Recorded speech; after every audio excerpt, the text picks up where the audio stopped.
Hello viewers, বিনোদন জগতের সব খবর নিয়ে আপনাদের সঙ্গে এই মুহূর্তে রয়েছি আমি রিপোর্টার মীরা। দীর্ঘদিন পর সুপারস্টার শাকিব খান এবং ঢালিউড কুইন অপু বিশ্বাস আবরাম খান জয়কে নিয়ে কলকাতায় দিদির বাড়িতে শুটিং শেষে বেশ বড়ই খাবারের আয়োজন করেছে দিদি।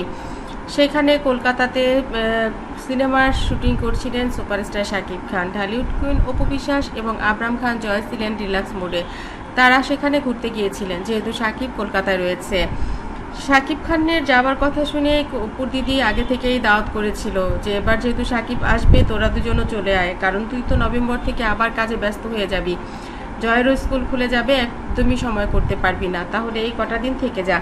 অপু বিশ্বাস খুশি হয়েই রাজি হয়েছিল এবং শাকিব চলে যাবার পরই সারপ্রাইজ দেওয়ার জন্যই কিন্তু জয় এবং অপু বিশ্বাস কলকাতায় যেয়ে হাজির হয়। দিদি অনেক খুশি, টিমের সবাইকে দাওয়াত করলো এবার তার বাড়িতে। কত রকমের যে আয়োজন দিদি করেছে না দেখলে বিশ্বাসই করা যায় না। এ যেন জামাই ভোজ, জামাইকে এত রকমের খাবার আসলে কলকাতায় খাওয়ানো হয় না, কারণ কলকাতার মানুষেরা একটু হলেও হিসাব নিকাশ করে, কিন্তু যেহেতু এত বড় সুপারস্টার তার জন্য তো মিষ্টি, পিঠা, পায়েস, কালিয়া, কোপ্তা থাকতেই হবে। আর অপুর দিদি বাংলাদেশে এসে বাংলাদেশের আতিথেয়তা দেখে তারা কিন্তু সবই শিখে গেছে যে এপারের মানুষ আসলে খাবারের বেলায় অন্তত কিপটেমি করে না, তারা অনেক অনেক বেশি খায়। তারা যে খাবারগুলো খায় সেইগুলো জমালে হয়তো 2-3টে বাড়ি করা সম্ভব। কলকাতার মানুষদের বাড়িঘরও খুব একটা অত বড় বড় যে থাকে তাও নয়। বাংলাদেশে এলে তারাও কিন্তু এটাও চিন্তা করে যে ওরা এত বড় বাড়িতে কেন থাকে, এত টাকা পয়সা কেন অপচয় করে, দুজন মানুষের জন্য ছোট্ট একটা ফ্ল্যাটই তো যথেষ্ট।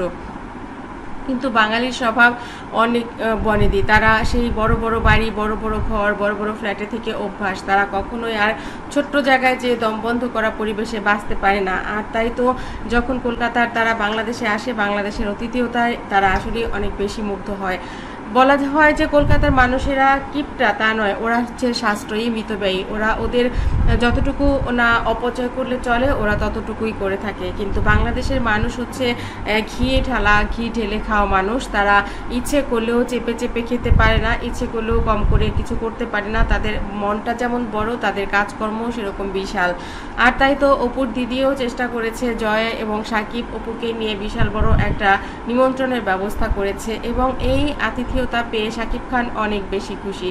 সে বলে, এত খাবার তো আমি খেতে পারবো না দিদি, তুমি কি করেছো, টেবিল এত ভরে ফেলেছো কেন, তুমি কি অপুর কাছ থেকে এগুলো শিখে এসেছো? এবার দিদি বলে, আরে তুই তো হচ্ছে গিয়ে এবারে জামাই, জামার জন্য যদি একটু এতটুকু না করি কি আর করেছি, মাটন কষা করেছি, আর কোপ্তা করেছি, আর দো পেঁয়াজি করেছি, এই তো বিভিন্ন সোনা মুগ ডাল দিয়ে মাছের মুড়ো করেছি, আর কতগুলো পিঠা, পায়েস, সন্দেশ, মিষ্টি, এগুলো তো থাকতেই হয়।